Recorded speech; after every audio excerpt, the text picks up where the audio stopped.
नमस्कार, आप देख रहे हैं बीटीवी और मैं हूं लवती भडियाल। आज हम बात करने जा रहे हैं एक ऐसे गांव की जो पंछियों को डेडिकेटेड है। यहाँ बने हर घर से लेकर गांव के तालाब तक पक्षियों का बहुत महत्व है। पंछियों से जुड़ा कोई भी मसला हो तो उसे हल करने के लिए बाकायदा पंचायत बैठती है। बर्ड विलेज नाम से मशहूर ये गांव राजस्थान के उदयपुर शहर से 45 किलोमीटर की दूरी पर स्थित है। यहाँ इंसानों से ज्यादा देशी विदेशी पंछियों का बसेरा रहता है। आपको बता दें कि इस गांव की आबादी करीब 8 से 10 हजार है, जबकि पंछियों की तादाद 20,000 के करीब रहती है। एक इंसानी बस्ती वाले गांव के पंछियों के गांव बनने की कहानी काफी रोचक है। गांव में जाने के लिए कुछ नियम एवं शर्तें हैं जिन्हें बड़े से बड़े अफसर या जनप्रतिनिधि को भी फॉलो करना पड़ता है। ऐसे कुछ भी करने की मनाही है जिससे पंछियों को परेशानी हो। गांव के बुजुर्गों ने बताया कि पक्षियों को बचाने की मुहिम 191 साल पहले शुरू हुई थी। ऐसा कहा जाता है कि ब्रिटिश काल में सन 1832 में अंग्रेजों का एक दल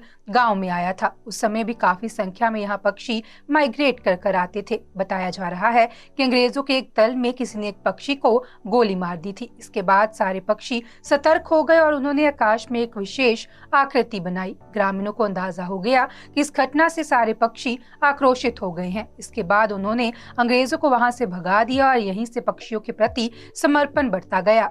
1991 साल पहले शुरू हुई ये मुहिम आज भी जारी है। पक्षियों को बचाने के लिए कई नियम बनाए गए हैं। खास बात यह है कि इसकी मॉनिटरिंग के लिए कोई सरकारी सिस्टम नहीं, बल्कि गांव के लोग ही यहाँ के नियमों को बनाते हैं और यहाँ आने वाले हर टूरिस्ट का इसका पालन करना पड़ता है। इन पक्षियों और इन वेटलैंड को बचाने के लिए बाकायदा पंचायत लगती है। गाँव में इन पंचों को मोतबीर कहा जाता है, जिसमें गाँव के बड़े बुजुर्ग शामिल रहते हैं। गाँव के दोनों तालाबों और पक्षियों को सुरक्षित रखने के लिए मोतीबीर फैसला लेते हैं। फैसला और नियम तय करने के लिए गांव में बैठक बुलाई जाती है। बता दें कि अगस्त 2023 में ही राज्य सरकार ने अधिसूचना जारी कर मैनौर को वेटलैंड घोषित कर दिया था। वेटलैंड को मैनौर तालाब वेटलैंड कॉम्प्लेक्स नाम दिया गया है। गांव में ब्रह्म तालाब और धन तालाब स्थित हैं और इनको मिलाकर ही मैनार तालाब वेटलैंड कॉम्प्लेक्स बनाया गया। इसमें धन ब्रह्म वेटलैंड कॉम्प्लेक्स का कुल क्षेत्रफल 132 हेक्टेयर है, जबकि धन का 80 और 52 हेक्टेयर ब्रह्म तालाब का है। सितंबर 2023 में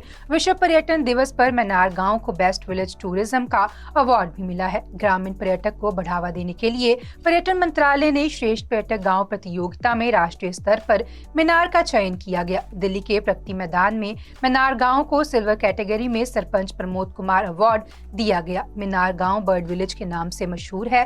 पक्षियों की 250 से अधिक प्रजातियां पूरे साल यहां माइग्रेट कराती हैं। वन विभाग द्वारा इसे रामसर साइट घोषित करने के लिए प्रस्ताव आगे बढ़ाए गए हैं। दरअसल ऐसी वाटर बॉडी जिसे अंतर्राष्ट्रीय स्तर दर्जा दिया जाता है, उसे रामसर साइट घोषित कर दिया जाता है। रामसर वह नम भूमि है जिसे रामसर कन्वेंशन के तहत अंतर्राष्ट्रीय महत्व से जाना जाता है। रामसर सम्मेलन विशेष रूप से जल पक्षी आवास के रूप में आर्द्र भूमि के संरक्षण और सतत उपयोग के लिए एक अंतर्राष्ट्रीय संधि है। इसे वेटलैंड्स पर कन्वेंशन के रूप में भी जाना जाता है। इसका नाम ईरान के रामसर शहर के नाम पर रखा गया है, जहां 1971 में कन्वेंशन पर हस्ताक्षर किए गए थे। इसी रामसर साइट के लिए मीनार के नाम की प्रक्रिया चल रही है।